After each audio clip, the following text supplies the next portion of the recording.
Hello students, I am Manoj Kundare, the Assistant Professor of Electronic Science. Welcome back to our e-learning platform.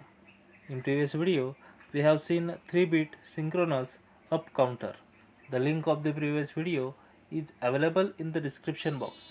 Please check it.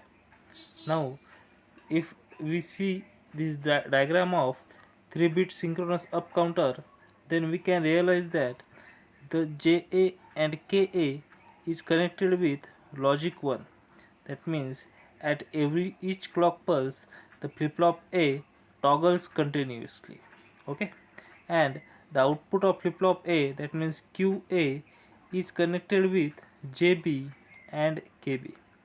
Similarly, the QA and QB are ANDed together and the output of the AND gate is connected with JC and KC.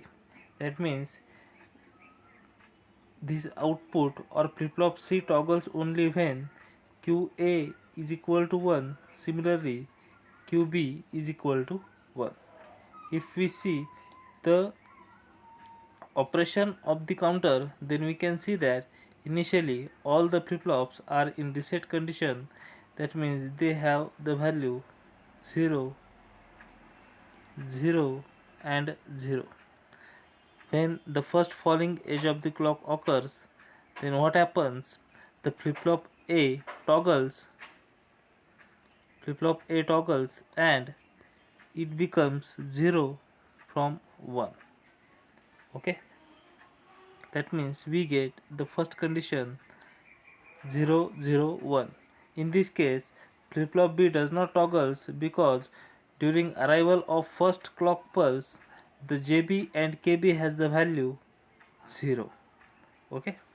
Similarly, we can see the operation as per the truth table. The next value is 0 1 0. Then after third clock pulse, the value becomes 0 1 1 and the value counting up till 1 1 1. After 1 1 1, the counter rolls over again and it becomes the value 0 0 0. I hope you all understand the operation of 3-bit synchronous up counter. Now let's see the operation of 3-bit synchronous down counter. In 3-bit synchronous down counter, the count proceeds in the following way. The first initial condition is 0 0 0, then 1 1 1, 1 1 0, up to again 0 0 0, then 1 1 1, and this count continues. This is the diagram of 3-bit down counter. In this, we can see that here the QA bar is connected with JB and KB. Okay, and the product of QA bar, similarly QB bar, is connected with JC and KC. That means here the only difference is that in up counter QA is connected with JB and KB, while here QA is connected with JB and QB. QA bar is connected with JB and KB.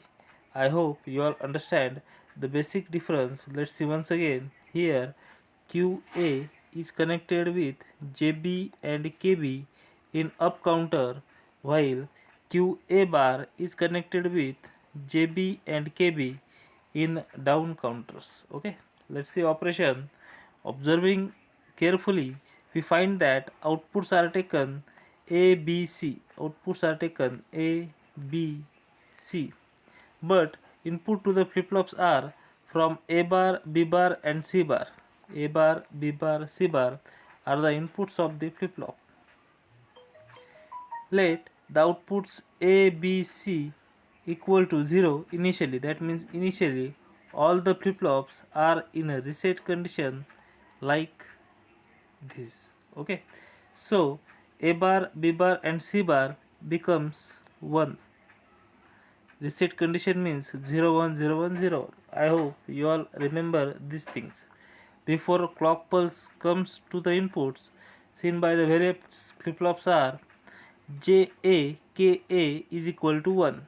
JAKA is equal to 1. Flip-flop second, JBKB, JBKB or QA is equal to 1.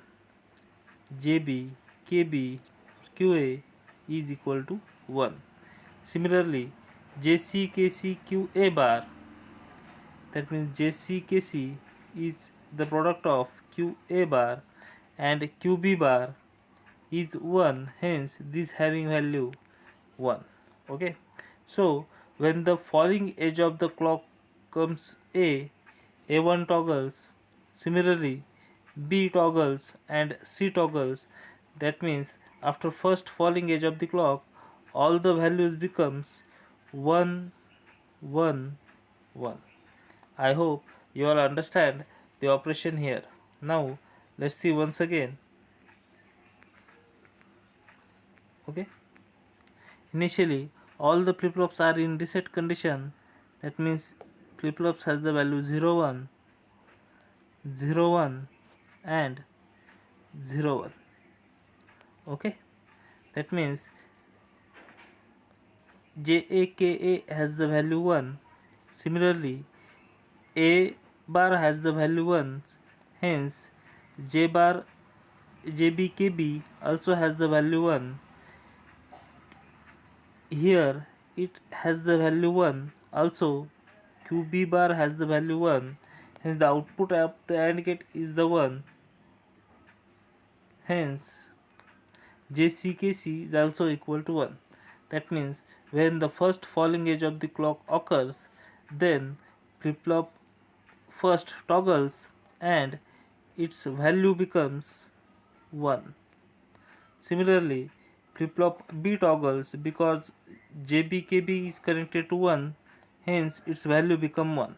Similarly, flip-flop 3 toggles because JCKC is equal to 1, hence its value become 1. That means after first falling edge of the clock, the values are 1 1 1. I hope you all understand the operation here. That means after the first falling edge, we got the values of the flip-flop 1 1 1. Okay, so A bar is 0, B bar is 0 and C bar is also 0.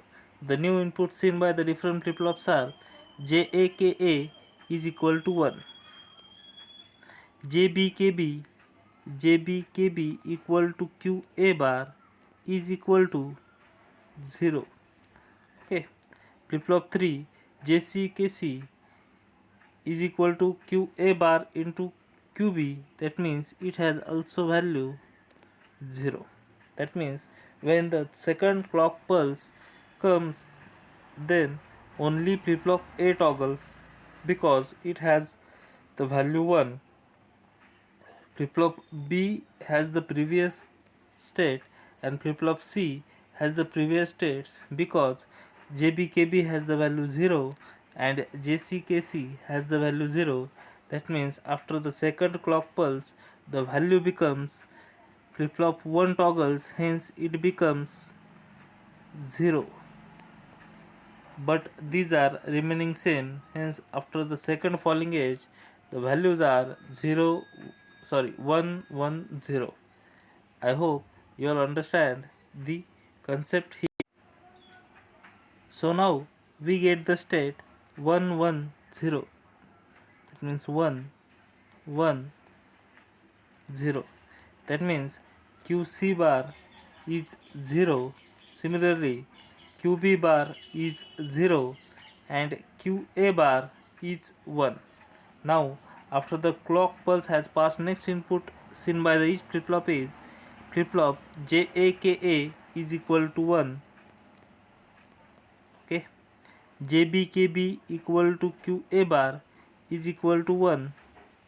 Okay, here is also it has the value 1 and JCQA bar into QB bar, the product is 0, hence it receives here 0. That means when the second clock pulse occurs, then flip-flop 1 toggles because it has input 1, flip-flop B toggles because it has input 1 but flip-flop C, that means 3, does not change its state because it has input 0. That means after the clock pulse arrives, the outputs becomes flip-flop 1 toggles, hence it becomes 1 now. Okay, flip-flop 2 toggles, that means it becomes 0, and flip-flop 3 remains as it is, that means 1 0 1. I hope you all understand the operation of 3-bit synchronous down counter. The down counting takes place with this truth table. Initial condition is 0 0 0, then 1 1 1, 1 1 0, 1 0 1, up to again 0 0 0. Okay, and according to this, we can draw its timing diagram also. I hope you all remember how to draw the timing diagram. This is the clock signal, and each negative edge of the clock, the flip-flop changes its states or counter counts downwardly. Initially, all the flip-flops are in reset condition, that means it has value 0 0 0. When the first falling edge of the clock occurs, then all the flip-flop sets, that means it has the value 1 1 0. During second clock pulse, the QA toggles, hence it becomes 0, hence after second falling edge of the clock the value becomes 1 1 0. Similarly, we can draw the timing diagram. Now let's see the next concept, modulus of the counter. What is modulus of the counter? Let's see. Modulus or mod of the counter represents the number of states through which the counter progresses during its operation. That means simply we can say that the modulus of the counter is the number of states. Okay, it is denoted by n. Thus, mod n counter means the counter progresses through n states. That is, a mod 4 counter will have 4 states, mod 6 counter will have 6 states, etc. Similarly, a decade counter will have 10 states. That means we can say that the decade counter is also the mod 10 counter. Okay, in general, m is the number of flip-flops are required to construct mod n counter, where n less than or equal to 2 raised to m. That means m is the number of flip-flops. If we use one flip-flop, that means m equal to 1, then 2 raised to 1 is equal to 2. There are 2 states. If m equal to 2, that means flip-flops used are 2, then 2 raised to 2 is equal to 4. That means there are 4 states. Similarly, we can draw, if m has the value 3, that means m has the value 3, that means 2 raised to 3 is equal to 8. That means for 3 flip-flops we get 8 state. If m has the value 4, then 2 raised to 4 is equal to 16. With 4 flip-flops we get 16 state. Similarly, with 5 flip-flops we get 32 states, and as so on.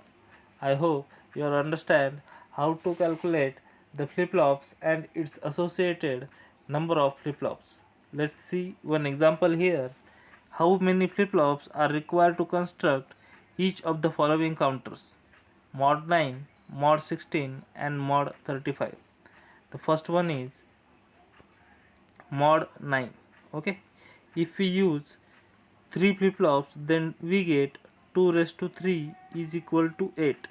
Okay, that means for 3 flip-flops there are 8 state, but we require 9 state here, hence if we take 2 raised to 4, then we get 16, and the 16 is, the 9 is less than 16 and greater than 8, hence we require 4 flip-flops here. Similarly, mod 16, that means 16 we get by using 4 flip-flops. Hence here also the answer is 4. For mod 35, if we use 2 raised to 5, that means 5 flip-flops, then we get 32 states. But here is 35, hence we require the next digit here 2 raised to 6 is equal to 64. Hence for mod 35 we require 6 flip-flop. I hope you'll understand how to calculate the modulus of counter and its flip-flop. Thank you.